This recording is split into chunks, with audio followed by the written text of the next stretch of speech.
We need to talk. We're over a week into training camp, the pads are on, and there's more camp battles than we expected. My thoughts exactly. Let's get into it. From the heart of Kansas City, we bring you Buck and Bob take on Chiefs Kingdom. I'm Bob. I'm Buck. We're not fancy analysts. But we have just as many bad takes. What's up, Buck? How you doing? I'm so great, man. We had a fantastic day. We've got a lot to talk about. I'm so excited for this season to start, as are all of you that are going to be watching this for sure. Yeah, I'm excited too. We went to camp today together. We got some stories about that. But first off, I want to jump into.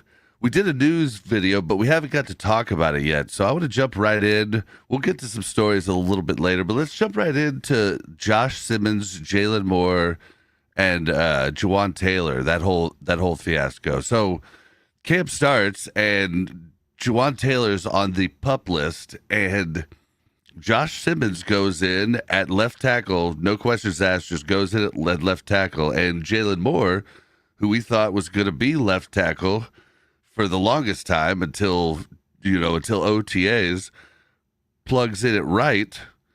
Then Jawaan Taylor comes back when the pads come on Sunday and shares time on the ones with newly moved Jalen Moore to right tackle. So this is interesting. What do you take from this? I mean, I'm hesitant to get too excited, but what this tells me is, these guys are getting healthier quicker than we expected. I'm almost a little hesitant to be so excited about this because it almost seems too good to be true. But at this point, it looks like we're going to have backups to be able to perform for an entire game. So if Simmons needs a couple of minutes breather, Jalen Moore can come in and fill in for him. Jawaan Taylor's going to be healthy out on the right side, and then if he needs some time, then Moore can go over there. And we all know how Andy Reid likes to conduct his practices. He likes to switch those guys around, which we definitely saw that today. I mean, they were moving around, and Andy Reid was standing right there watching the offensive line. It was very interesting to watch all that. But yeah, I'm excited, but just kind of tempering it a little bit. I got you. I'm so HC Chiefs fan, says if Simmons is as good as he seems to be at left tackle, how many other GMs are going to kick themselves for passing on him? I mean, they've already been kicking themselves. Mm-hmm. It's interesting because I hear people saying he would have been one of the best tackles in the draft had he not been injured. And I think he was the best tackle in the draft if he hadn't been injured. Just from the small amount of research that I did, it wasn't extensive. I don't know a ton about college ball, so I'm not going to pretend that I do.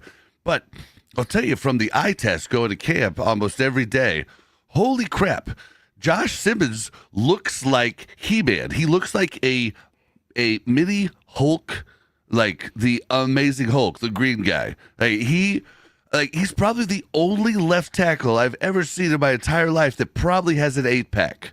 I mean, his arms, literally looks like freaking He-Man. I'm not used to seeing tackles or guards or any offensive linemen look like that. You'll see defensive linemen look like that, but I'm not used to seeing offensive linemen look like that. And his foot, the way he moves his feet is like he's a short, super nimble guy, which is just unbelievable.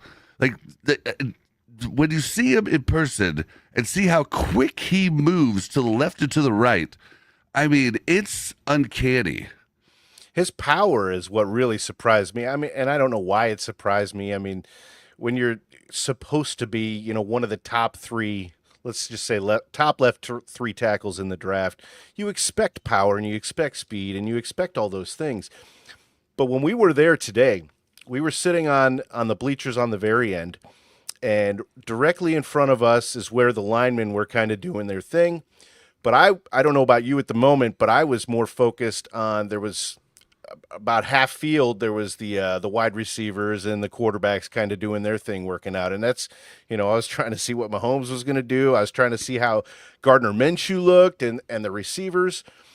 And then out of the corner of my eye, while I'm paying attention to this, I see this guy just get tossed like a rag doll. I mean, he had to fly back 2 or 3 feet before he hit his butt on the ground.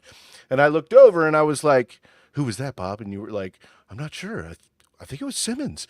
So I looked it up just to make sure, the number that I saw.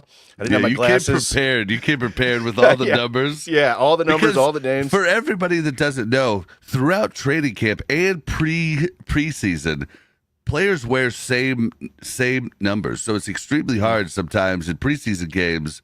We learned that last year when we actually started intently watching preseason games, because before the podcast, we didn't do that. We do full disclosure on this podcast. We are fans learning. We're super fans still learning more and more every day. But yeah, he came prepared with this whole list, with the numbers in order, so he could just quickly look at the number and see. Is pretty impressive. Mm-hmm. So that's when I started paying attention. And that wasn't a fluke. I mean, when his number was called, because they had the whole line there, the whole offensive line, and it was the defensive line guys that they were working out. So they would come, or no, I'm sorry, it was the offensive guys. So the offensive guys would stand there, and the defensive guy that they were using to work them out, he would rush the lineman. And then he'd go to the next one. He'd go to the next one, and then they were rotating in and out, right? So Andy Reid could watch them all go. And when Simmons came out there, it was glaringly obvious that he is a dominant force to be reckoned with. A beast. If he stays healthy, and here's another thing, we didn't even think he was going to be ready for the beginning of the season. Not only is he ready for practicing, he didn't have a leg brace on. He wasn't slow. I wish he would wear a leg brace, I did too. Kind I of. did too. But if he doesn't need it, if he really is 100%, I mean, let him go. And oh my God, man, it was so impressive to watch this specimen, this phenom on the offensive line just push he had his will. He was going to do whatever he wanted, man. And I he's know going that against good guys too. He's going against the first team. Yeah, and exactly. Charles Omenihu, and although we did see Ashton Gelati looking pretty good on those one-on-one drills. But here, HD Chiefs fan has a good point here. He said, "I love how for the first time since he has been with the Chiefs, Taylor has someone that is a real threat to take his spot." That is the truth. Which is so true. I mean, yeah. Jalen Moore was holding his own at left tackle, and if he can translate to right, I mean, Jawaan Taylor has a history of false starts and holding, and if Jalen Moore doesn't get those, I mean, Jawaan Taylor's, you talked about Moore being a swing tackle, and an injury just in case, but that could turn into Jawaan Taylor, since Jawaan Taylor is without a restructure. He's not playing here next year, and most likely he's not playing next year because it's just like I don't know how you restructure that. So they might just be like, well, we'll just get Jalen Moore in here early because we have him for 2 years. So it is a definite possible loss, but I do feel the same good that we have 3 capable tackles, which makes me feel really good about, possible injuries, people being hurt for just a little bit of time, for a week or 2 banged up. And instead of, because you hear about Jawaan Taylor last year playing through a knee injury, like maybe he could have, relaxed a bit, had somebody come in for a week or 2. You hear about all these injuries that people push throughout the year. Having 3 tackles can just make things a lot easier on everybody involved. Yeah. So the only thing that really I didn't even think about it until I got home and I was kind of relaxing a little bit after getting all set up for the show. I didn't spend any time looking at Kingsley. I really wanted to spend a little bit of energy checking him out and seeing how he was doing, but I was so enamored by Simmons that I was just focused on him. Even when he wasn't up on the line, it wasn't his turn. I was still like, look at that guy is a monster, man. Kingsley's looking good at left guard. Yeah. He really is. He's looking more confident. We saw him. I felt so good for him because his confidence had to be shot. But he was heading towards the not the locker rooms, but wherever they go after they leave camp, they walk into the distance, and we just don't know where they go. They disappear over there. Yeah, it's so he was walking that way, and somebody yelled Kingsley, and he looks over and he goes, "Okay," and he runs over and he goes and signs autographs, and it's like he was walking slow, waiting for somebody to call his name, and he was like, "What?" Like a dog. Yep. Also, we need to not forget the Karloftis brother story. It had to be a brother. But we have to we have to come back to that. But so that was really cool. But it does bring in another thing. Andy Reid was huge on Sua Mataia all through training camp and through preseason at left tackle, and Wanya Morris got hurt, and so Kingsley had no competition at left tackle, and I was hoping that Jalen Moore and Simmons were going to compete for that, but he seems just as sure, but he was really sure on Kingsley too, and he is great, but I was listening to all Chiefed Up's podcast from last night on the way home from camp, right? With you a little bit, and then after I dropped you off, a little bit more. I didn't get through it all, but I did get to the part where they point out that new tackles, no matter how high they are graded, most go through a trial and tribulation process that we probably are going to have to, accept. It'd be amazing if Simmons comes in and looks like he's a god. Now, the good thing is he did play the SEC, and from what I understand from the college people, that's the best. That's like the NFL of college, right? So, so that is a thing, but we have to temper the expectations because I guess the number one prospect guy last year we weren't following, so we just weren't really paying attention to that. Struggled a lot this year and played right tackle instead of left tackle, which is very similar to what our first round left tackle, number one overall pick, I'm blanking on his name. It's the first year Andy came in. He struggled, played right tackle the first season, didn't look great the second season, and then turned into a monster for the rest of the time. So I'm hoping they don't jump ship too quick if there is some sort of problem, which I don't. I think the three-peat was I think there was a lot of weird decisions made on the Chiefs last year simply because of the chance of a three-peat. There were trades that I don't think Brett Veach would ever do mid-season if there wasn't a three-peat on the line. There was a lot of weird moves done, and I think the three-peat had to do with that. So I've got faith that they're going to stick with it, but I'd be happy if Josh just comes out looking like a vet and just never slips. But I'm afraid 1,000%. Yeah. He's gonna, I just, from what I saw out there today, I have a hard time believing that he's going to struggle the way that Kingsley did. There's no way to know until week one. There's absolutely no way. As we learned last preseason, what we see in the preseason games doesn't mean anything at all. When it comes to the actual season taking place and how these guys are going to perform when it matters. But man, it's really hard to believe that what we saw isn't going to be at least, average left tackle is what I expect Simmons's struggle to be. And if we're getting average left tackle at his worst, Super Bowl, definitely. and probably a Super Bowl victory.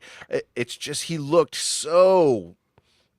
I mean, dominance. The only word I can come up with. Yep. Yeah, and was so we amazing. It was have a cool. new chatter, Chiefs blitz. Yeah, Chiefs blitz. 100% agree. I don't think Coach Reed pulls Kingsley in week 2 if they weren't working towards the three-peat. Yeah. Yep. Yeah, I think Although a lot he of was people struggling hard in that week, but yeah.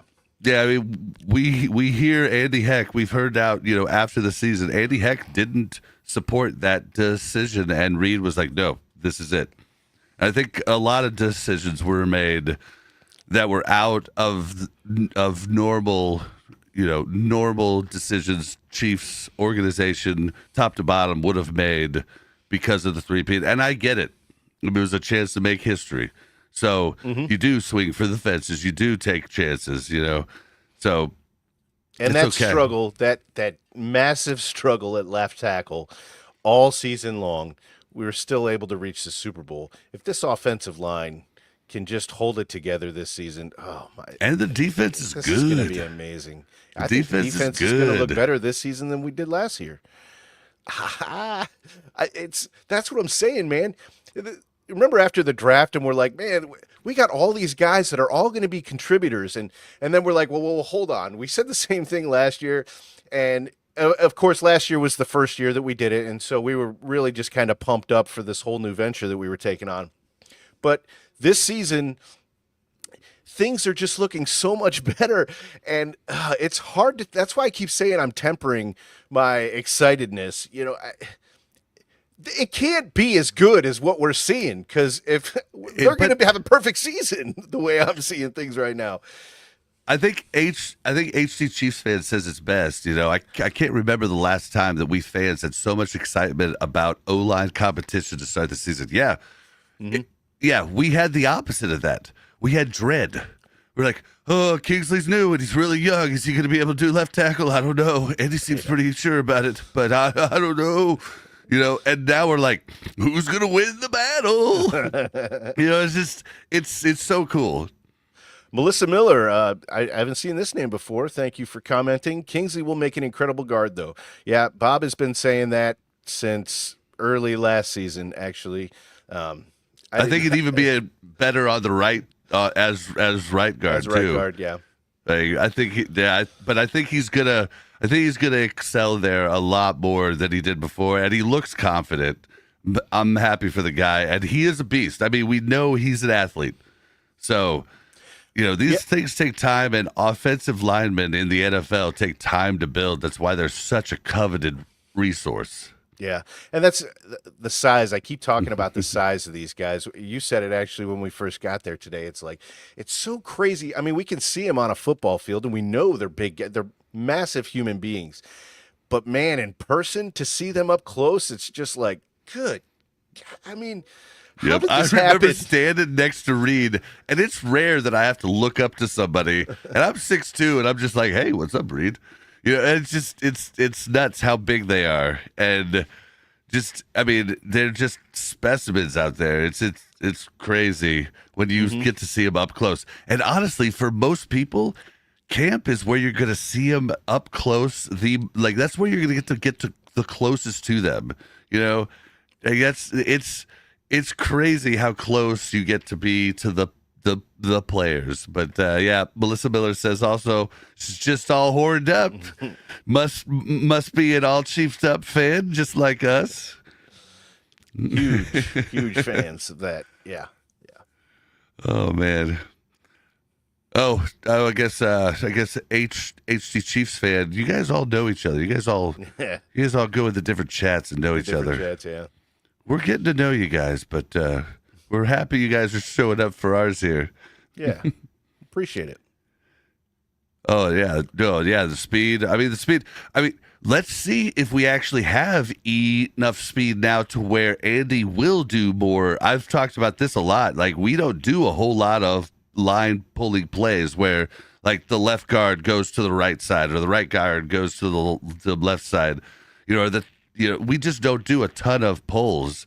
I'd love to see us do more because it can really open up the run game tremendously. I mean, it's basically like motion for passing plays. It's a very simplistic explanation, but it changes it up to really give you an advantage on one side of the field. So I'm hoping we do more of that. Well, yeah, I think we didn't see nearly as much of that last season, just because I mean we were playing from behind a lot, and we didn't have the personnel. I think he was just like, look, basic offensive line. That's what we're gonna do. Give Mahomes as much time as possible because he doesn't have much. So and simple routes. Yeah, it's gonna be an awesome season. It really is. I just no injuries today. Also, that was a positive. You say a couple slap nut Williams turned me on to you guys. Awesome. Williams, I don't get it. Yeah, I don't either, but cool. I get slap nut because that's definitely an all chiefed up thing, but what's the Williams thing? Maybe it's a couple of different listeners named Williams. I don't know. Maybe. Maybe she'll tell us. Is that Bill? Another name for William. Yeah, so okay, hey. Here. This is a little bit down in our discussion, but this is something I definitely wanted to talk about too. So, in our latest news video, I did point out, and it was before Dave Tobe came out and said this, but I pointed out that I was watching practice, and there were a lot of punt drops that didn't make me feel real comfortable. Like a lot of punts dropped, and by all kinds of different people. But you know who didn't drop one punt while I was watching the entire drills? Nico Remigio. And Dave Tobe came out. ACU, their last name's Williams. Yeah. Yeah, okay.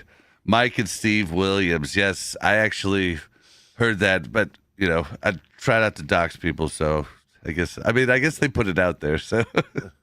But, yeah, so Nico didn't make any errors, and Tobe came out and said Nico is in front. He's going, like, he has made the team at this point if somebody else doesn't step up, which is weird because we didn't think with all the return, like, we were told that everybody had return skills. Well, maybe they were just talking kickoff return.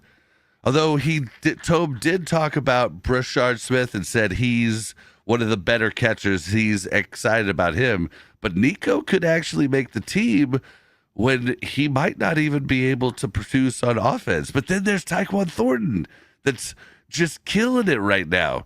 I mean, there's so many camp battles, and wide receivers, one of them too. And you know, we haven't even talked about Noel. I haven't seen Noel returning anything though. So I haven't seen Noel Williams out there doing any of that. And you've been to a few of these practice sessions already, and this was the first one and maybe the only one I'm going to be able to make it to this season. But that's okay. I'm going to 8 more for you. Yeah. I wasn't really. I didn't spend any time watching any of the return guys. I was, like I said, I was watching a lot of the offensive line. I was trying to spend some time watching the quarterbacks, especially Minshew, and I can't remember the other Blake something, one of the lower quarterbacks, but they all looked strong. I saw Minshew throw some really good balls, but as far as Nico is concerned, the only thing that kind of holds me back from thinking that he's going to make this team is, if you remember last season at this time, Dave Tobe literally said, I'm going to pound the table for this guy. And he still didn't make the team. But he did come in, and as Chief Blitz points out, he was explosive in the playoffs. That's when I was watching Inside the NFL, and Bill Belichick's on there going, no one even knew about this guy. And we're like, yeah, we knew about him at Chiefs Kingdom. Yeah, absolutely. Hey, another reason not to watch national coverage, because they cover 32 teams. It's hard. Yeah, absolutely. That's a tough game. Yeah, it's not because they're bad. They're better than us, but we might have more information, not just us, Chiefs creators in general. Yeah, absolutely. And I just Chiefs fans, you guys in here teach us stuff too. Sorry, I didn't. No. I noticed my camera's doing the green thing, the flash. I just want to apologize to you guys. Having some camera issues for whatever reason. That's going to be remedied very soon. hopefully sooner rather than later. But yeah, apologies for that, but it'll be taken care of. Yeah. So okay. Chiefs Blitz says a lot of people dogged on him for 2 fumbles, but people tend to forget it was essentially his first season in the league after spending the year prior on injured reserve. You're talking about Nico Remigio? I don't remember him fumbling last year, did he? No, Was it the year before? it had to be the year before. When did Nico come into the league? Yeah, I think it was the year before because he looked like the man, and fumbles are hard to forget. So I feel like I would have seen it, but I don't remember him fumbling even the year prior. Was it like in the preseason? Was it something off He entered kilter? the NFL in 2023 as a UDFA. So maybe it was in college. I wouldn't have remembered those things unless. Yeah, You I know, mean, it was I'm going to before we started remember them this. from here out because Yeah. of the podcast because we do Absolutely. so much research. But most of the time, most people don't. They remember their favorite players stuff. They remember different things. But Oh, Chiefs yeah, Blitz. okay, Yeah, he said. Oh, we did it at the same time. he fumbled against the Texans in the playoffs and another team last year. Really, man, I don't remember that. I don't remember. I don't either. Maybe That's crazy. Maybe it was just the tense situation with Tooney taking over at left guard, and we were paying so much attention to that. That I Or just am not if we got it retaining back, that. or because if we get Yeah. the fumble back, I forget very fast. Yeah, definitely. I It's mean, almost I'll like be it didn't honest. happen. It's like what fumble? Well, you say that. We definitely don't forget Carson Steele's fumbles. Yeah, we don't forget. We haven't forgot Sky Moore's, and they were seasons ago now. So Yeah. It's crazy. Yeah, There's thousands of plays in a season. It's hard to remember, a couple of them, but clearly we're the only ones that don't remember. well, it looks like we got both of them back. So that Yeah. explains why Yeah, that kinda why helps. we have why we've kind of pushed that aside. But Melissa Miller asked about right tackle. We did talk about that right at the start of the show. It's going to be interesting to see how that goes because Jalen Moore we have for 2 years. Jawan Taylor technically we have for 2 years, but there's no way we're going to keep him on that contract. So they might just decide to pull the trigger now. And I don't know, I don't know how that'll go over the locker room. I don't know. Yeah, I don't know. I mean, either one of them is fine with me, but Jawan Taylor has a history of the false starts, and a lot of fans remember that over the fact that he's a pretty good right tackle. He They is. He remember really the is. false starts more. I mean, what our most viral clip on TikTok, 115,000 views, was Jawan Taylor and me asking Buck, who do you think is the highest paid player on the Chiefs besides Mahomes? And then he was like, he guessed like 1 or 2 people, and I was like, false start. And he goes, oh, Jawan Taylor. And that clip, I mean, has so many more views than any clip we've ever done. So everybody knows and hates that he does that. And we do too. But take that out of the equation. He is a pretty good right tackle. Absolutely. And I don't think we're really going to know the answer until week 1. I think during the preseason games, we're going to see a lot of offensive line by committee. He's going to be moving them around just to see what the best combination is. We'll probably have a pretty good guess based on what we're seeing in those Yep. preseason games. But Andy does Andy, and and he's going to do what he thinks is right. And he does. I mean, he does. Everybody says they're going to put the best player on the field, but that does not always mean the most physically gifted and the best statted player. Sometimes that can also mean the best teammate. The guy that's helping the other guys, the guy that's playing not selfish, the guy that's and that's lots of those things we can't see super easy as a fan, whereas the coaches can. So It also doesn't mean it's the highest ceiling player either. Sometimes it's the most consistent player. It's all based on how Andy wants to play the game. Yep. But yeah, so I don't know. The whole I'm interested to see how this battle goes because Nico, we in our too early draft, we did not have Nico, our too early 53-man roster. We did not have Nico in. And I'm telling you, Tyquan Thornton is looking like the real deal, dude. Like, he's, we could talk about all the receivers. Jalen Royals is looking great. I've seen him pull down so many passes, and he looks fluid. I mean, our wide receiver room is stacked, and it's almost lucky we get to evaluate them in real games because Rashee Rice is going to be out most likely.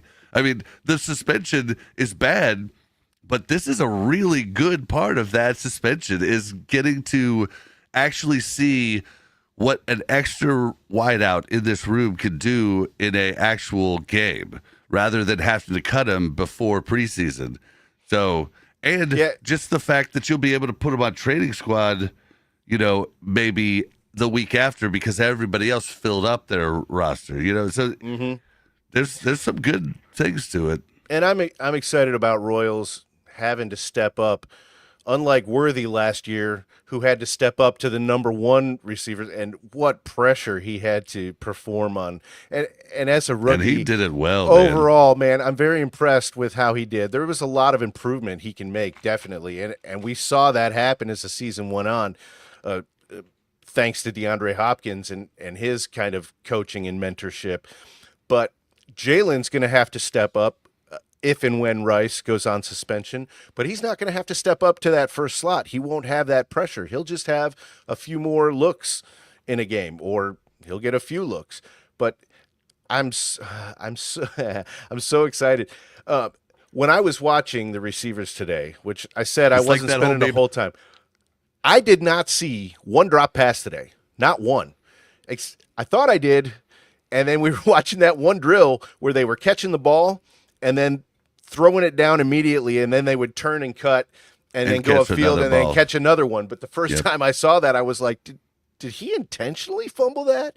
But it was, I don't know. It's almost like maybe it's just I'm so excited that everything I saw was just awesome, and this season is gonna be so great. Can't hide it. But I didn't see one drop pass. I didn't see. Yeah, I saw some pass deflections, but I didn't see straight up drops really at all. And we got quite a bit of footage this time around. I was able to get my selfie stick in somehow, so I was able to hold it up there and not have to hold my arms like this. It was nice, but. Chiefs Blitz asking about Juju. Funny you ask, because that's the first guy that Buck saw was like, these guys are ginormous. I know.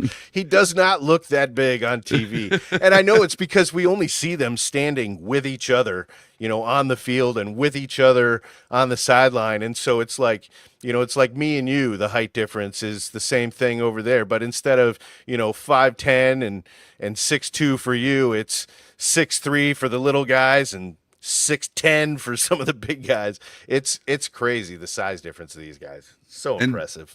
And Juju's looked like so far, in the 6-7 days that we've seen, Juju looks good. Juju has looked good, and Melissa Miller also points out that he's great in the locker room for players, especially helping them understand how to work with Mahomes, but.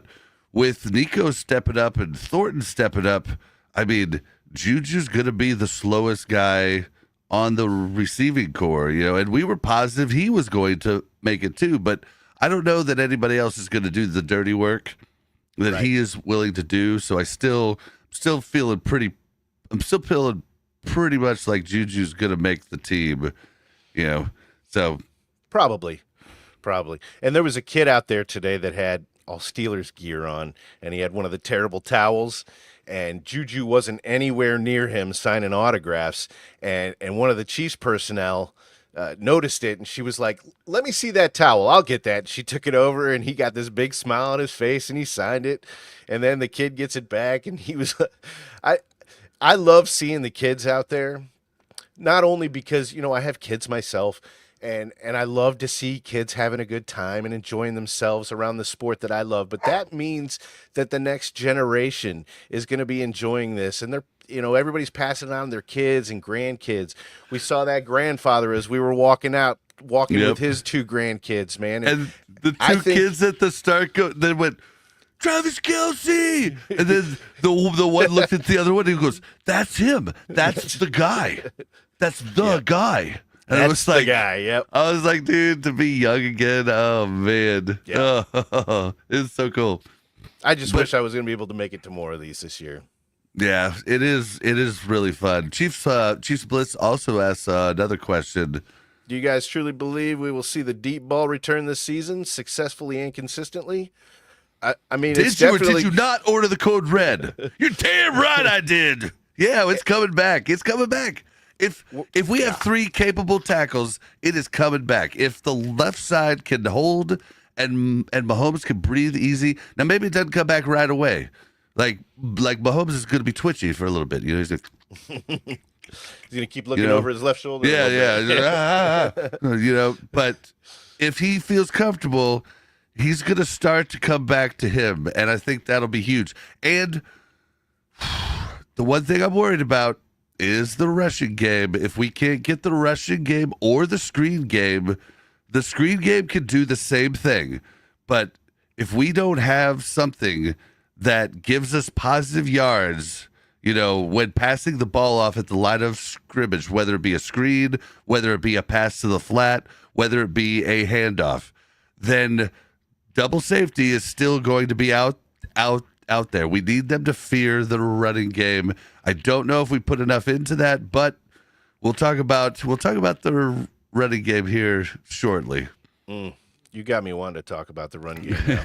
But yeah, I mean, we know that, and we talked about this a lot last season, why Hopkins, you brought it up first, why Hopkins probably isn't going to be a huge factor in this passing game, and that's because Mahomes does not feel comfortable throwing into traffic. He'd much rather throw to somebody that has a couple of steps on his guy. So now this season, barring injuries, Hollywood Brown is no slouch when it comes to speed. Xavier Worthy, we know that boy's got speed. Jalen Royals is just fast. Then you add in Tyquan Thornton's fast. Yeah. And you tall. add in Brashard Smith, not necessarily in the running game, but in the screen game. Yeah, screen game, flat game, yeah. He's got speed now too, and these guys, all they need to do is learn how to make their cuts. And I'm not saying that they can't. I just didn't spend enough time watching that today. But if they can make their cuts and get a couple steps on their guys, yeah, we're going to see Mahomes air it out. He's going to do. That's what he wanted to do last season, and it just never kind of materialized. Yeah, a couple times with Worthy, but.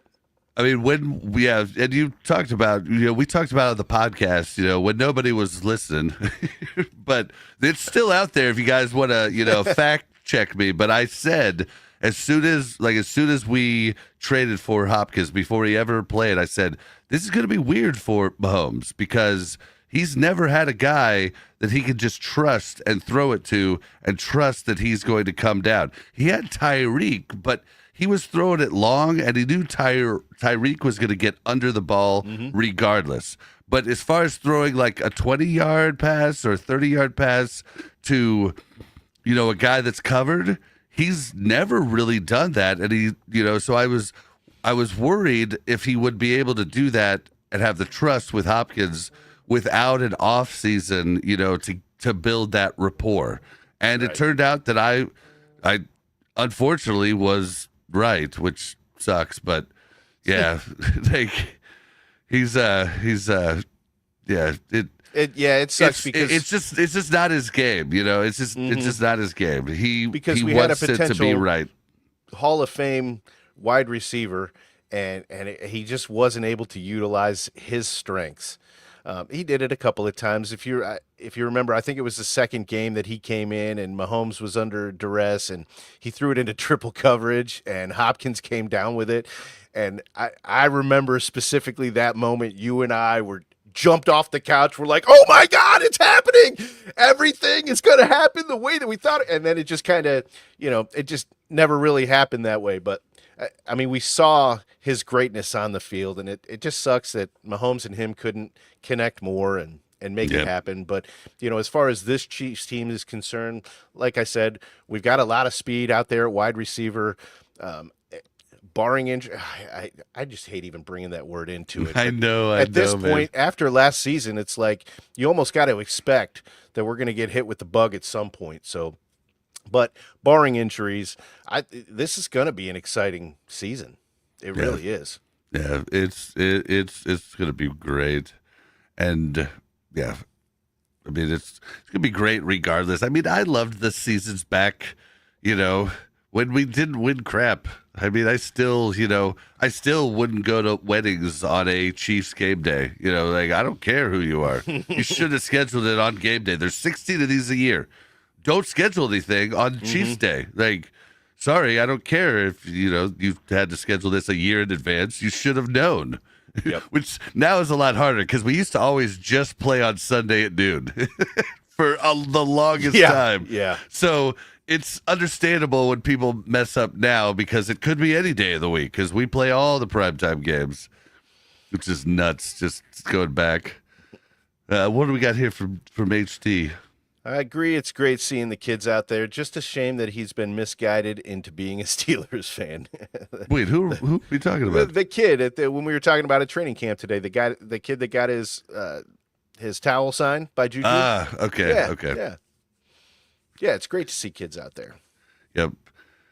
If the line gets Mahomes' trust, we'll start letting it rip again. Yeah, I think he will. And that was another thing last year that was weird, and we kind of got on Matt Nagy for it for game plan. Maybe it was Andy Reid's fault, but Matt Nagy does make a big part of the pregame stuff, and Reid has a lot of other stuff to do. He calls the plays, but if all the plays that you give him are, 7-step drops where you have to wait in the pocket for five minutes when your line is breaking down, that's not a key to success.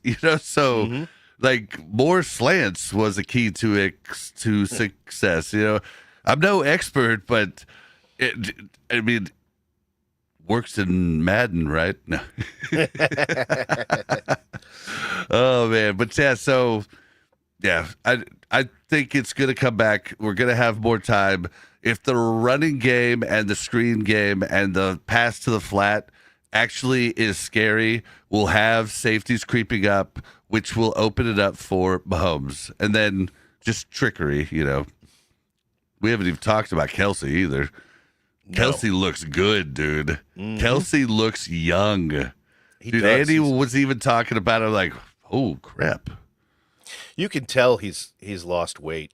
I mean, when we were talking about the size of these guys, you can tell he's in much better shape just by looking at him. I was kind of like Pacheco. Pacheco's gained weight, and that was the first thing that I said to you when I saw Pacheco today. I was like, man, you can see it. Pacheco's like, wait, but we're not talking about running backs yet. I know. We're just trying to get get through the tight ends here. Like Kelsey looks good. We were afraid when the pads came on, he would look a little bit slower. In my opinion, he did look a little bit slower, but everybody did. So, it's just, I think that's just part of it. But he's been catching. If you guys watched, the new Adam Sandler movie, Happy Gilmore 2. Love it. Yeah, he got honey put all over him, and he looked pretty in shape. He looked pretty in shape for the big Yeti, and you can see it in his face. I wish I could do that too. Lose a little bit of weight and get that slim face back. But yeah, he looks good. He looks ready. Shaved his head. I don't know, man. The hair was pretty cool. I thought, it was the whole 80s, early 90s, flip hair down. Yeah, I liked it. Yeah, but I don't know why I had to cut it. But. New year, new do, whatever. I'll say this about Kelsey on camera and Happy Gilmore too. The guy's got talent. He's going to go after the NFL. He's going to have all kinds of opportunities. So? Acting is not one of them. Yeah, yeah. Okay, I was about to say it wasn't. If you watched It wasn't the bad. the other show he But it was wasn't in good. was a lot. I mean, he it was a lot more acting. I think they basically brought him in, and everybody was there to basically play themselves, kind of deal. Like they had all the old golfers. It cracked me up because I pulled out a picture of Freddie Boom Boom Couples that I took with him when I was a kid, and I'm standing next to him, and I showed Melissa, and she's like, "Wow, that was a long Yeah. time ago," and I was like, "Yeah, it was a long time ago." Oh, but yeah, I went to a lot of the Tom Watson golf tournaments. I was actually full spread. Oh, that sounded bad. But I was a full spread picture on the front page of the Kansas City Star trying to get an autograph from Curtis Payne at the Tom Watson tournament here in town. And I was literally, my head was half the size of the front, like the part of the paper you see when you pull it out. Oh, shoot. Maybe people listening don't know what a newspaper is. I didn't even think about that. But yeah, I had that. It was crazy. I found Put out, that on your wall behind Bob, you. dude. I think my dad lost them. Like, but you could find it on microfiche. I was thinking about going to try to do that, but the fire. We're getting off. We're getting off topic. We're getting off topic. Yeah, he was a fine host on. You're smarter than a celebrity, but Yeah, well, he's not acting. He's but okay, I'll give talking him a off the pass cuff. though for the acting that he did in this movie.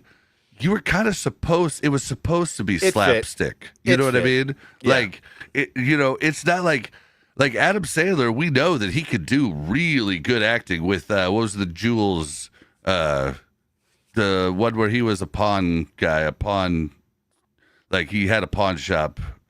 I forget the name of it, but we saw that I didn't see that one. Adam Sandler could actually act. So, but you saw him go back to the way it was because that's what those movies are. They're slapstick humor, and I think Kelsey did play that well. If you watched the other one, it's a real gross show. It's actually called Grotesque, I think, but he does a good job there acting. So I don't judge him on his performance here. Yeah, which he says, okay, it's absolutely ridiculous to expect Oscar-worthy performances from an intentionally slapstick comedy movies. Definitely, definitely. I'm just saying, the acting by Which the I got actors, you. I got you. his acting wasn't awesome. He's I not know- going to be an actor. He's I don't not. know. He doesn't I need thought- to be though. He can go host game shows, and when he's just talking off the cuff and he's being himself, he's not trying to be, an animated character of himself or somebody close to him. He's going to be great in those situations. Yeah. So he doesn't. He need was to act. great on Saturday Night Live too. He did really good there. And you have to remember his part and all of those professional golfers' parts was all done in a day. That entire scene, everything was done Really? in one Wow. day. It was right after a game last season. So he flew up there, did it in a day. He was showing off his like bruises to everybody on set. HT Chiefs fan says, and now he brings up microfiche. Yep, microfiche or microfilm. That was We funny. used to have to do that. We used to have to go. In We the didn't have library. Google, kids. We didn't have Google. Yeah, we Oh had man, I could drawers full of tiny I little could transparent destroy a report pieces of now. plastics. I mean, Oh, now yeah. they're just having AI write them AI. for them. Little turds.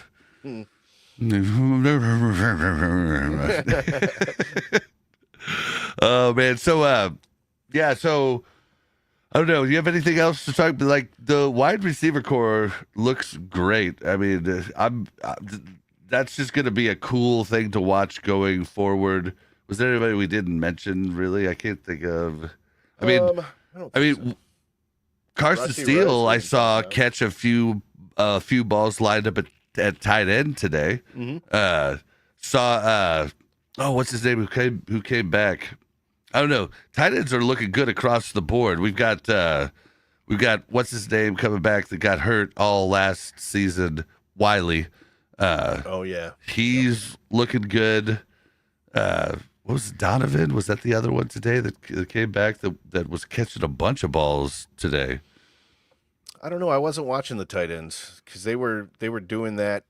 It was during the red offensive line. zone. No, it was the red zone drills right before the offensive Oh, it was line. before that. Yeah, that's Yeah. when the quarterbacks were out there with the wide receivers, and I was paying attention because they kind of staggered when they started them, when they started the different teams doing things. So Yeah, who else?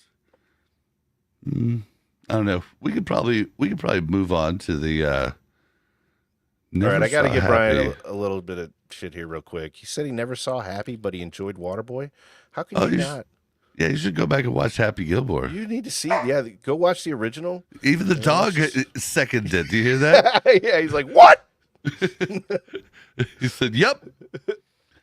All right, let's move on to running backs. First off, I just want to say Kareem Hunt looks fast right now. He looks fast. Like, he looks just as tough as he did last year, but he looks fast. I mean, and you have to remember, he came off the couch and he talked about it in his presser. I forget which day, but he was saying, "Yeah, I tried to keep in shape, but it's nothing compared to your guys pushing you and getting you to go that extra mile." And anybody who's ever worked out, ever lifted weights, you know that's true. Because you'll do that, you'll be like, "Yeah, 3 reps was good." Whereas your buddy would be like, "Joe, you got one more. You got one more. You know? And you get that up and you're like, and he's like, "Yeah, one more. You know? And like that type of energy translates. And that's what he didn't have, you know, and he probably thought, "Man, is anybody going to want me now?" You know, he probably was very discouraged mentally too. You know, I'm inferring and definitely guessing, but he probably was pretty down on himself at that point. And then the Chiefs calling him up, the one team he needed to reconcile with, and he comes back. It's a great freaking story. And Really is. therefore, like he's energized, and now he has a full off-season program. I think he could be unbelievable. But Pacheco's looking good too. He's still not breaking tackles, but you know, it's hard to tell. But you know, because they're not really wrapping up in training camp. But I don't think he's really ever did. going to be a breaking tackles guy. You know, He came in and kind of saved the running back room last season, and you could see that it wore on him. He got really tired, and it really looked like he was dragging towards the end of the season. But now he's had an entire off season to train in a professional facility with a professional team, and the expectations that he's coming back this season. And like you said, he looks fast. He looked faster than he did last year, and just as tough. Yeah, I really wanted to see the Chiefs. We both did. We wanted to see the Chiefs go a little bit more in the running back. I mean, I've been saying it we forever. We even had a pipe dream that they were going to trade up to the 20th spot and take a running back. I don't think anybody actually really expected that to happen, but we thought. I'm glad we didn't, though. Josh is definitely better. But I mean, we'll be honest with you. We were very apprehensive about Josh. Absolutely. A patellar injury is normally destruction of career the killer. highest degree. So Especially a lineman. Yep. yeah. And so we were apprehensive of that. And I just wanted, I point out the history of Andy Reid, and Andy Reid runs and does a lot of screens when he has an elite running back. You've seen it with McCoy, saw it with Westbrook, saw it with, Hunt in his youth. He does it if he has an elite guy. If he doesn't, he's like, I guess we'll throw a run in here. And we just wanted to see him run more. So that's why, right? Yeah, and I think we're going to see him run a little bit more this season. If I kind of brought it up earlier. Pacheco has gained a few pounds so that he would be able to pull the pile a little bit more. He's not a break tackle guy, but he is a push the pile guy. And have when that defender grabs him, he's going to fall forward and push forward as far as he can. So he wants to be able to use his weight to his advantage. Maybe it might mean a broken tackle or two. The one thing I'm a little concerned, and when I say a little, I mean just a very little bit, it's going to slow him down just a step. It will, but to me, he's never been the super speedy guy that this is something that I'm worried about because now he's going to be too slow for the big run. I think this is going to be a benefit to him. I think his average per attempt is going to increase this season. It's hard to say by how much. We don't know how much they're going to run and how much it's going to be him or if it's going to be more committee.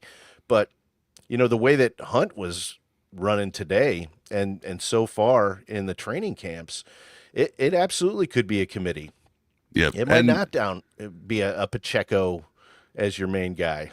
Well, and even though I point out that Pacheco doesn't have great vision and sometimes runs into his own line and also doesn't break tackles, look up his highlights if you don't believe me. He doesn't break tackles, but I mean he was a great running back for two seasons. Like, I mean, 830 yards in 2022 for 4.9 yards per carry. That's elite. That is a good running back. Then the year after, 4.6 yards per carry. Not as good, but a lot more was put on him. He had 35 more attempts that year. Then last year really fell down, but like him coming back at the end of the season, I think really hurt his stats for that, It absolutely did. I mean, he wasn't the same running back when he came back. And I think that he rushed it a little bit because, I mean, we were in such great need. That's when Hunt was really starting to break down, and you could tell his body just couldn't take that much more abuse because he had, he came in and saved the running back room like we just talked about a few minutes ago. It was just a lot for one guy. So they rushed him back, and he did okay. But now that he's had a full off season to heal and get back into full shape and add a couple of pounds, Jeremy said just a few minutes ago, he said wishful thinking on running back. It is wishful thinking, but I don't think it's with a good line. It could be a lot better, and the line's improved a bunch. Yeah, we're not expecting Derrick Henry here. We're not expecting a 1,500-yard season from any of these guys. But what we're hoping for is enough of a running game, like Bob said, to make the defenses change it up, so they're not just leaving two deep safeties every time to combat that throw. And that's when Patrick will be able to take advantage of some situations downfield. Again, this is just every single thing we're talking about. It's like there's no downside. Everything is improved. Everything is exciting. Everything looks fantastic. So, but it is just, training camp. So, yeah. Well, I want you to read this one, Buck, because I'm gonna throw something in here. All right. Lonnie said, "Yep, that's the brother's last name. They put me on as well. ACU." All chiefed up. All chiefed up. Yep. Yep. Yeah, the ACU and both Mike and Steve have been wonderful to us. They were one of our first guests on the show. We have a great time with them. I talk with them in the background about different things that, just YouTube algorithms and stuff like that. Like it's hard, and they have been the most. I mean, they are truly good people.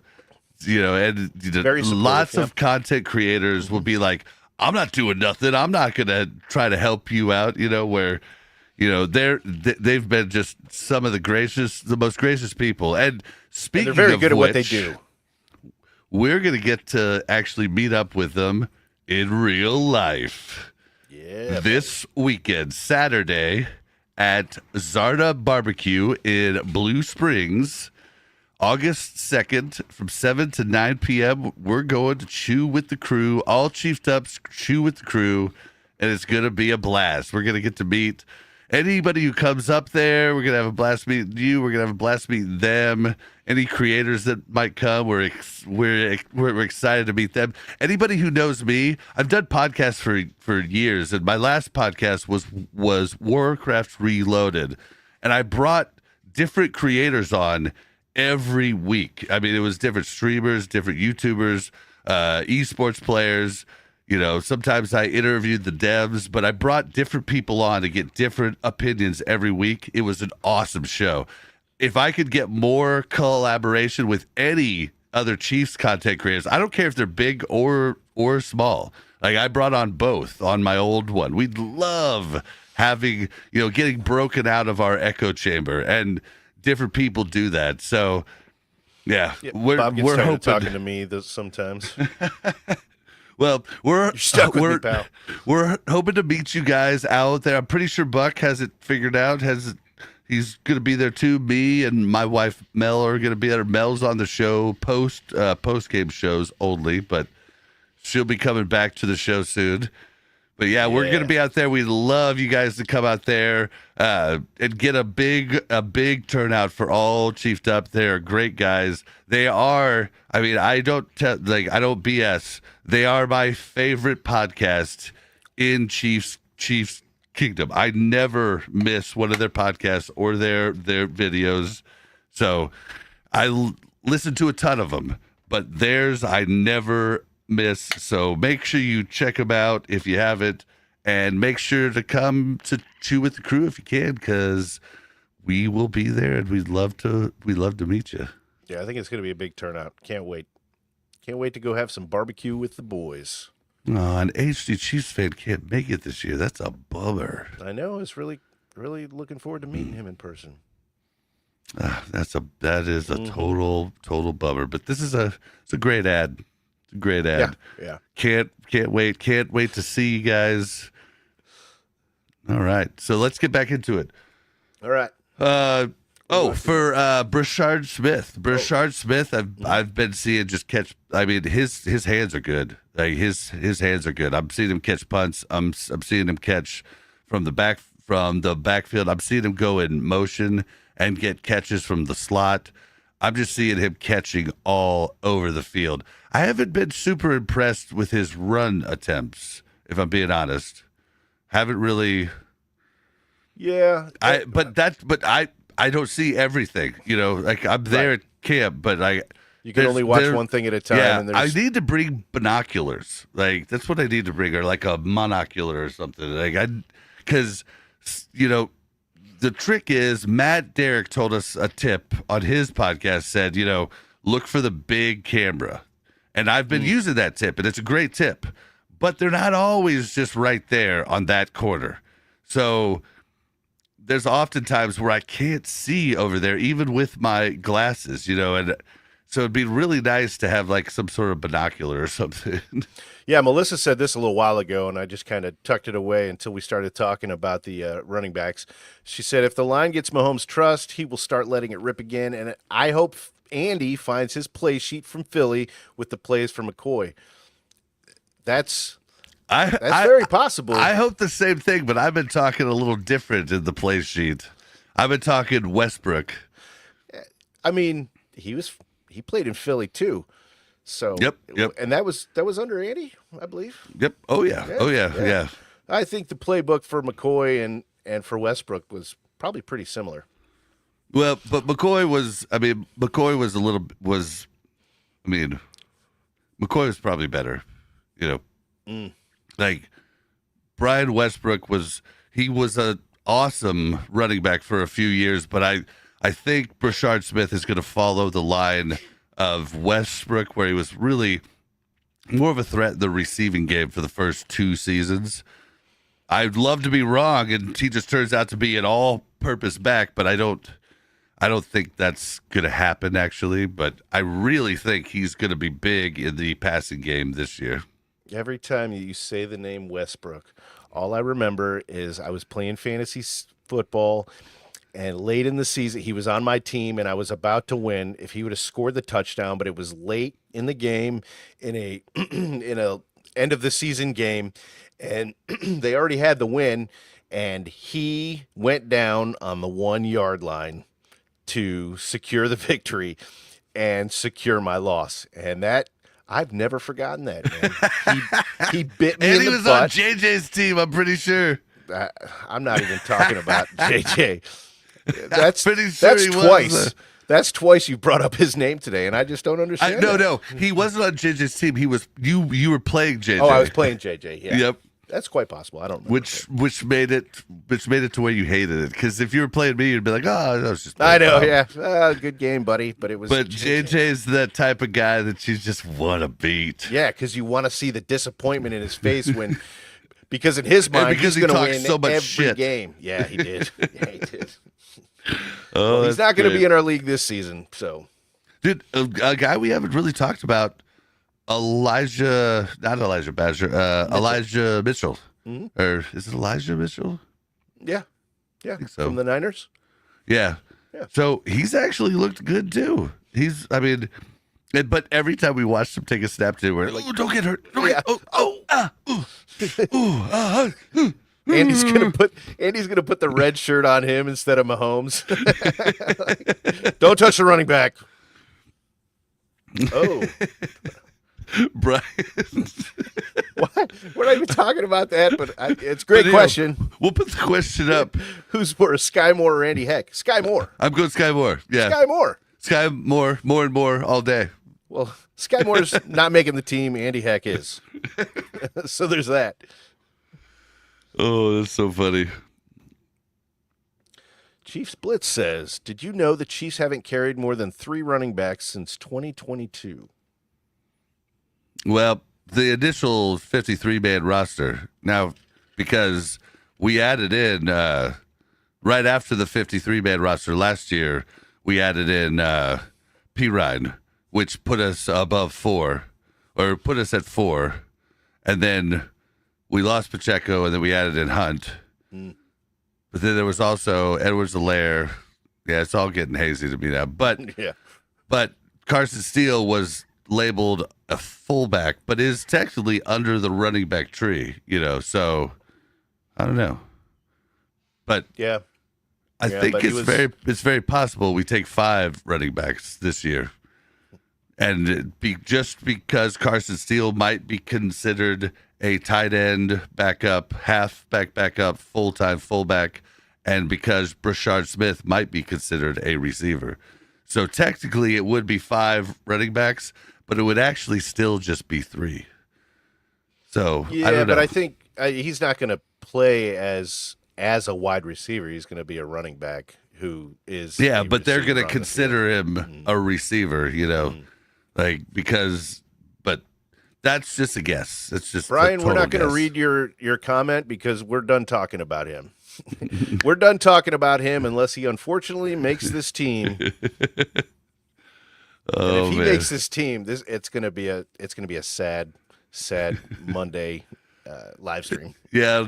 I mean, I'll definitely throw it in the video. No, God, please, no.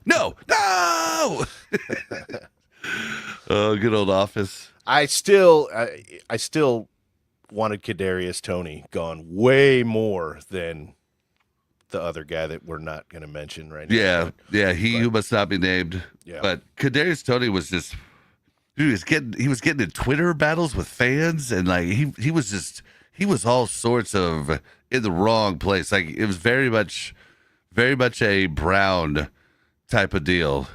And he wasn't good enough on the field to warrant any kind of trash talking to anybody. Just because he joined a team that is elite and in the middle of a dynasty does not make you elite. Well, okay, so what about so dude, the running backs it's going to be an interesting fight there too. Like there's so many camp battles. Then get to the defensive line. Mm-hmm. Omar Norman Lott has been just he's been killing it, and he's been on the first team. There's been a ton of people talking him up. Mike Dana talked him up. The funniest thing I thought though was he seems like he's no bullshit. Actually, first off, I want to talk about this because we talk about how important Chiefs players are that care and are good people, right? We talk about that all the time, how that's a really big thing about the Chiefs. And people make fun of us, but it honestly is what's built the culture. In our humble opinions, it's what's built the culture behind the scenes on the Chiefs roster. And Omar Norman Lott, first look, he looks like he might be a mean, gruff dude. He comes Chris walking. Jones? He comes. There's this older lady. I should say, but older lady. And she's yelling, "Omar, Omar!"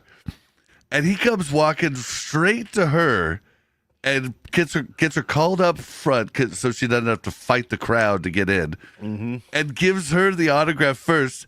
And he had bought. She had worked at a gas station or something. Yeah, and he gas had station. bought a bunch of supplies for training camp and talked to her there. She recognized him, and then he recognized her.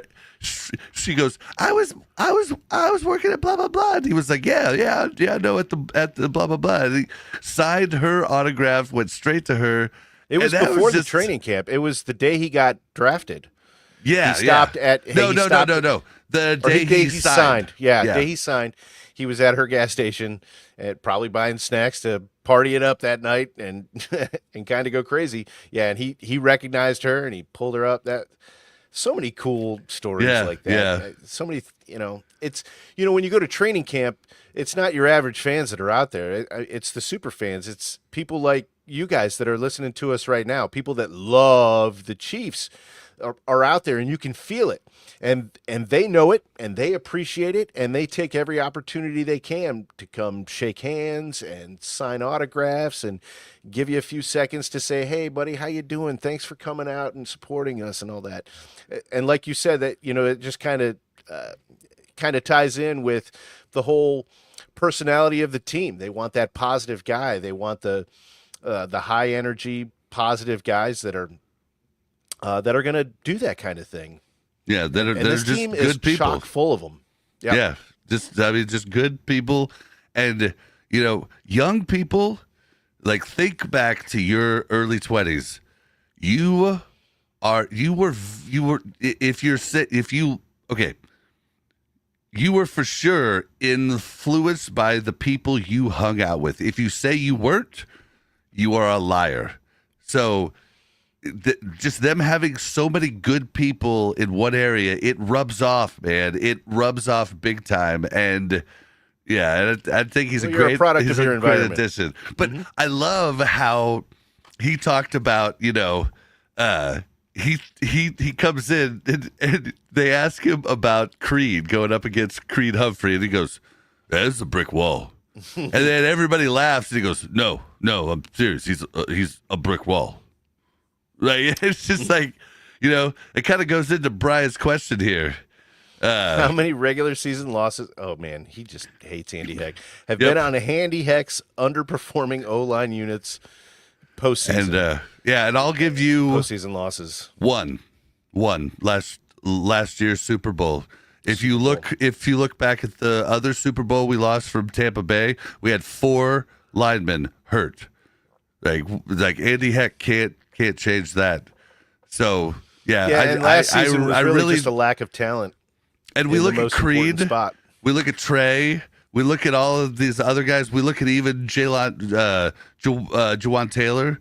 Andy Heck's not. I don't think Andy Heck's the problem. I think we just got bummer of talent in some cases, trying to pick up tackles in the later round and trying to build them up. You can only polish. I shouldn't say that about a person. You can only reshape a tool so much before it breaks. So there's sometimes you're not going to be able to turn this certain rock into a hammer because it's just not meant to be a hammer. I think what happened with Brian is he was driving on the highway one time. Andy Heck passed him and probably cut him off, and he's had it in for Andy Heck the whole time ever since. Yeah, and I mean we've had some great offensive lines throughout his time here. So I don't know where the hate comes from, Brian, but I love the passion. I love the absolutely passion. love the I love the passion, and you would never give up, never surrender. That's right. Yeah, keep pounding that drum, buddy. But Omar Norman Lott's looking great. FAU, I haven't seen anything super big yet. I saw him have one really good explosive one-on-one today, but yeah, I mean, I just can't. I can't really. I just don't know. I just don't know. Amenahue didn't look awesome. I kind of was expecting him to have a little more pop and a little more speed around the end.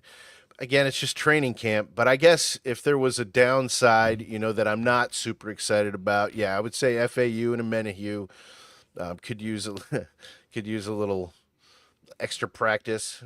HG Chiefs fan said Brian Parrott is going to camp just so he can get Andy Heck to autograph his favorite Chiefs shirt. He'd probably throw it in a fire if Andy Heck signed it. Yep, he gets him to sign it, and then you see him just take his shirt off and rip it in half. Brian Oh, responded with, "I'm done with the slow starts and lines that don't gel until it's time to rescue the playoffs in Week 8."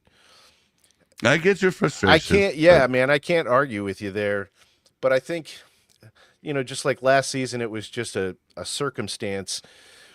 We didn't have the talent to run a full offensive line. It just didn't happen. But And Brett Veach did a great And I job wasn't- this year. He's kind of failed on the tackle situation throughout his time. This might be his actual saving grace. He's done a lot of great things, but the lack of left tackle has been big on him. And the different deals that he's done. I think what he's tried to do over the last several seasons is put a Band-Aid in place of left tackle.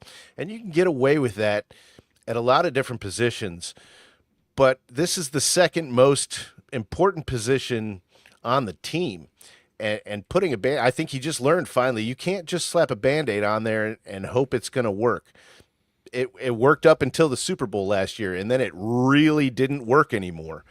And he was tired of it, and like the shotgun effect, right? He just shotgun and see what sticks. He just threw everything he could at the left tackle position.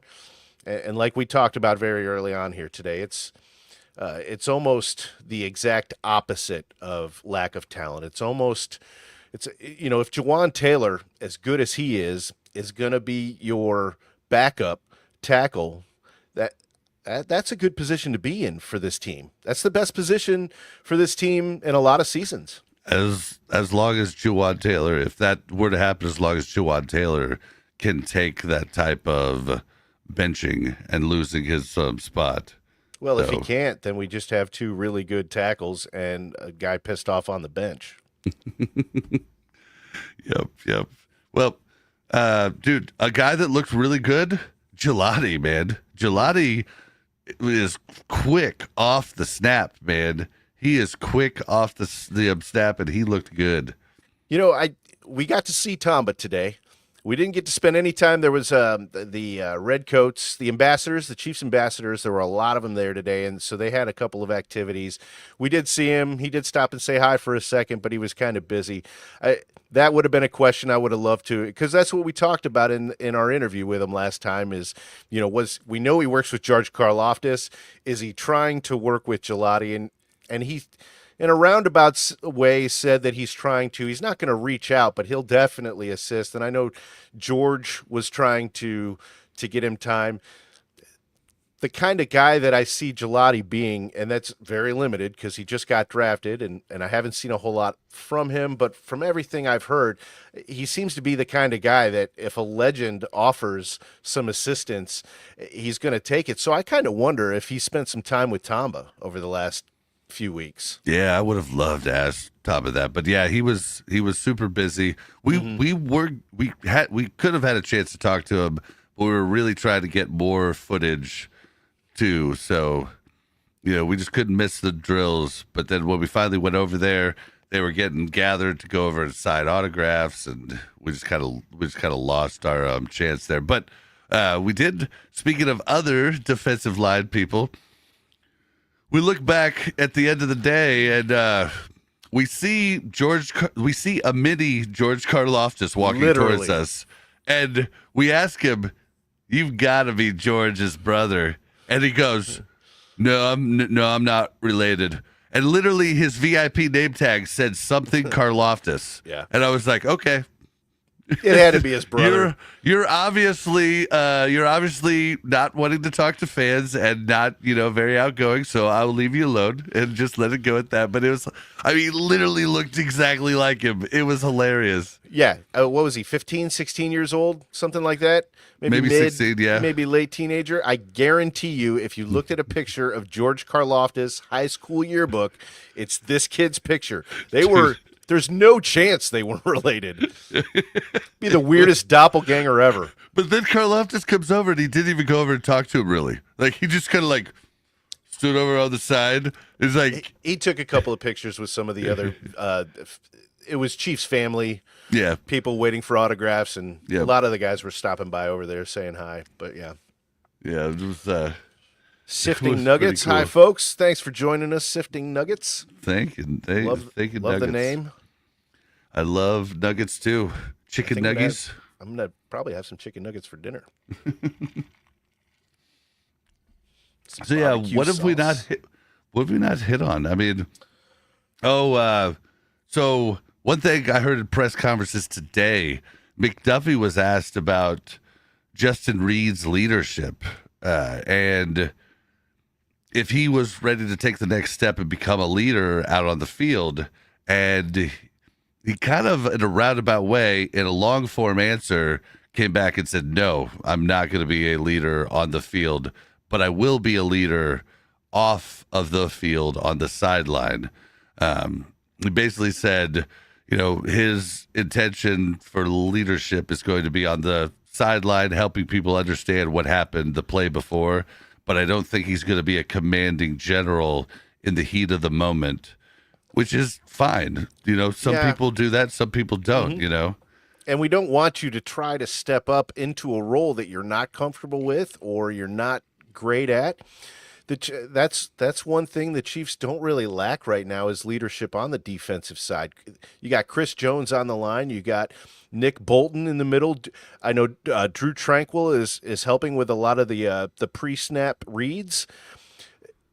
And Spags kind of likes to do the defensive back by committee thing, kind of run them all around. So it's almost like there's not one true leader there. It's almost like just a team of guys that know each other really, really well, work well together, and they gel well together. So, yeah, there's no reason for him to try to step up into a role that he's not comfortable with. Yep, and I think they've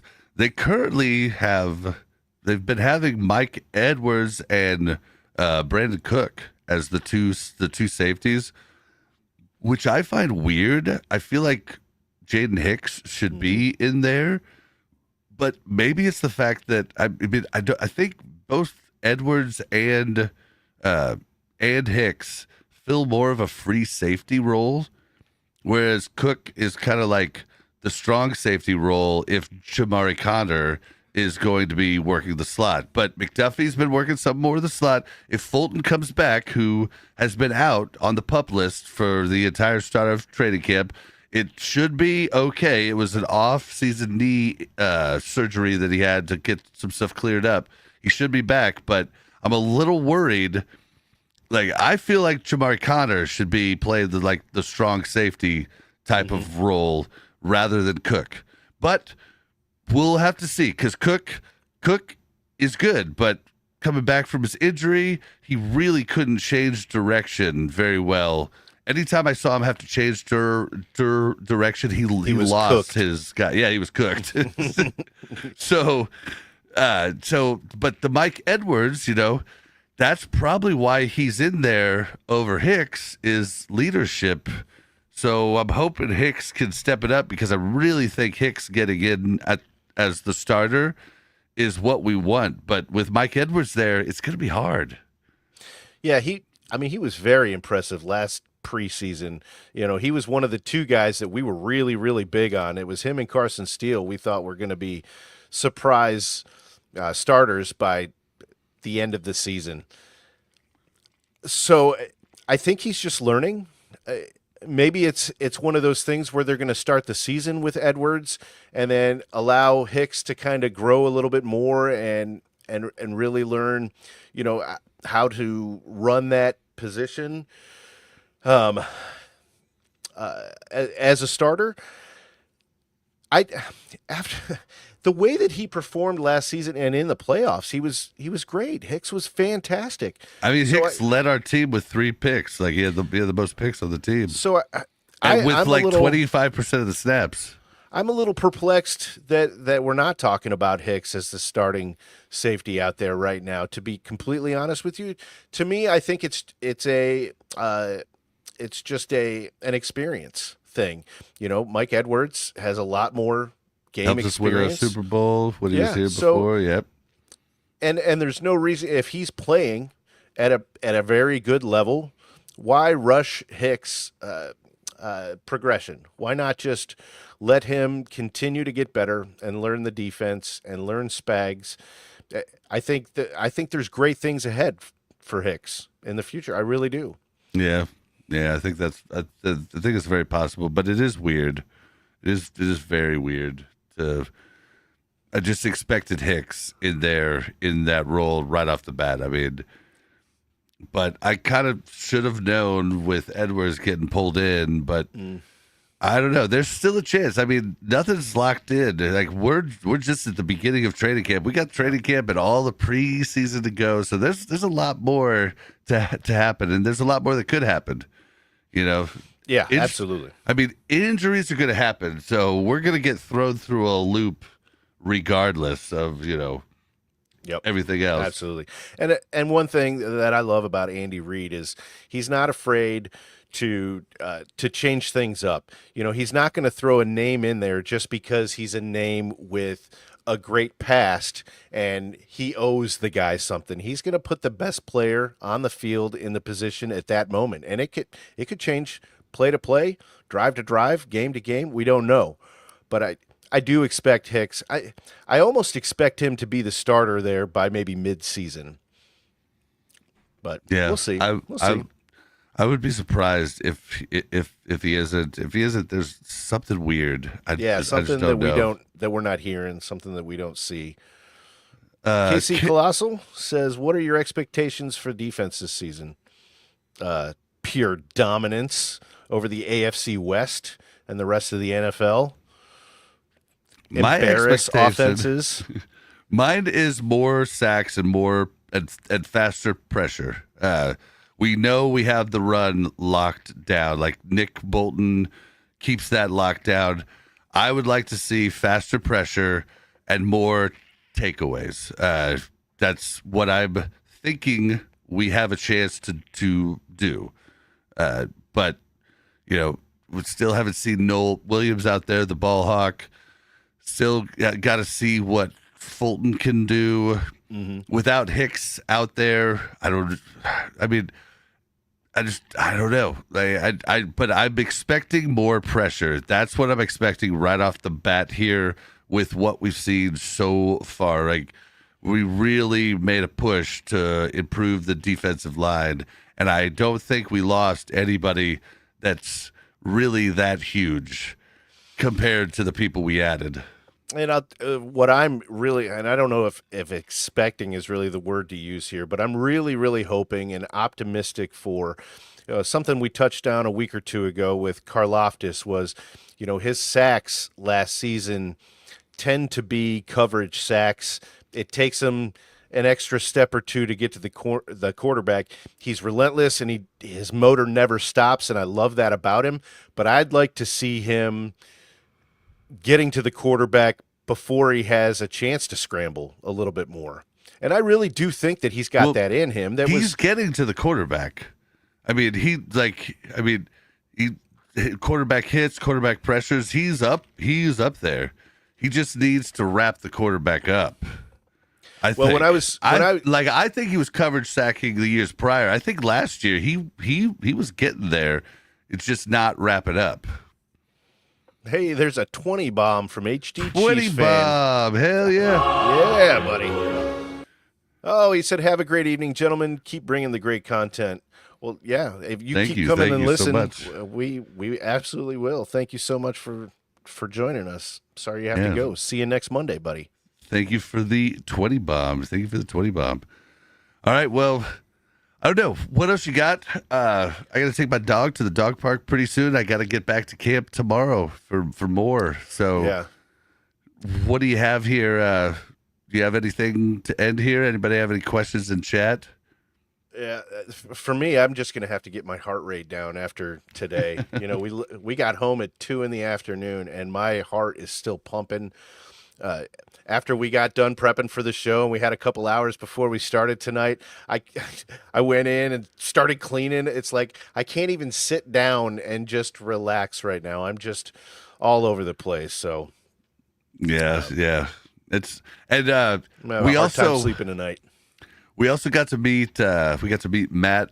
We ran into our boy Sean Barber. I've run Yeah, into him a couple times. Might have some interviews coming from some introductions from him, which is awesome. Also got to meet Matt McMullen today, senior Chiefs reporter.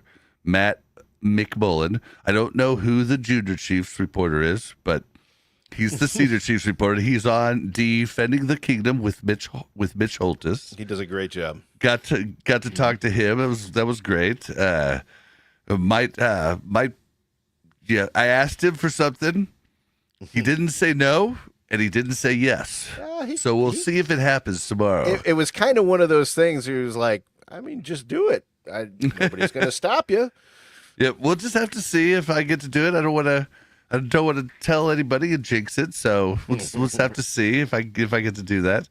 But most exciting moment from training camp so far. I mean, shoot, dude. For me, and since today was my only time there, I can't even pinpoint a moment. For me, the moment for me started at 7:15 when you arrived, and then just the whole drive, the anticipation of getting there, and then when we got there, we sat in the car for a few minutes, and I just wanted to get out. Let's just go stand in line, start talking to some of these people.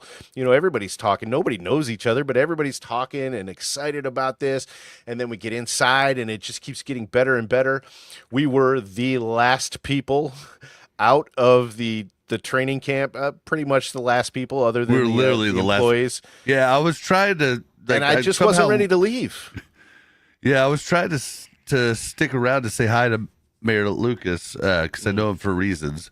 But he snuck out. Like I was like, oh shoot, he's not walking out of there. Crap. So we were just the last people standing there for no reason. But yeah, for me, it's just been. I mean, honestly, getting my selfie stick in there so I didn't have to hold my arms up to record was pretty freaking exciting for me, if I'm being honest. But everything's been great. I think. I guess if I had to pin down a moment, I guess it was Simmons realizing that Simmons was out there and absolutely dominating and just watching those feet, his speed right to left, and his strength, his upper body strength, his super fast twitch. He's. When he looks like freaking He-Man. When he finds his groove, and it'll probably take a few games for him to really get up to speed in an NFL game. And that's fine because I think he'll be more than serviceable until then. But once he finds his step, boy, the NFL is in trouble. I mean, if we have a left seriously. tackle of the future, Mahomes is going to get back to slinging that pigskin, and we're all going to be happy. And and it'll still be blamed on the refs. Of course, the refs blocked the punt for us last year. From against the Broncos, refs made the Raiders. You know what made all those mistakes last year is the fear of the Chiefs. That's what made them the mistakes. That's what brought the penalties. It's the fear. It's that guy you played video games against that you could never beat, and even on your best day, you'd be in your head, and that's why the Patriots won so many games. They were in everybody's head. Like. That's what the Chiefs are. It's unreal to think that the Chiefs are that because we've never been that, but it's awesome. Oh, yeah. It's awesome. What a great time to be a Chiefs fan, man. I mean, it is a great time. It would have been a great time back in Len Dawson's day because he was so dominant in that time, but that was before my life. And so I became a Chiefs fan in the mid-'80s when we moved to Kansas City. We weren't football fans before that, so the Chiefs is the only team that I've ever loved, and it was disappointing for a really long time. The Dick Vermeil years were really fun. I mean, we were putting up points. Exciting. Trent Green, my memories of Trent Green are way better than his stats, but I mean, he was exciting, man. The number one offense, the 30-second defense, baby. They were so bad they were 33. Speaking of, though, we did see Neil Smith there today, too. That was awesome. We did. That was crazy. Super cool.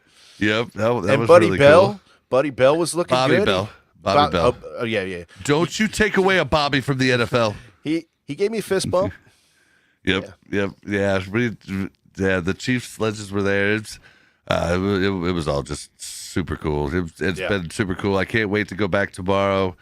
But speaking of that, I think we have to call it a night, Buck. If we got it, we gotta. Yep, guys, don't forget to come to all Chiefed Ups, Chew with the Crew, Zarda Barbecue, Blue Springs, August 2nd, 7 to 9 p.m. Central. We're going to be there. All Chiefed Up's going to be there. A bunch of other creators are going to be there. It's going to be a party. And yeah, you're going to see me swinging my underwear by the end of the night. It's going to be crazy. It's going to be wild.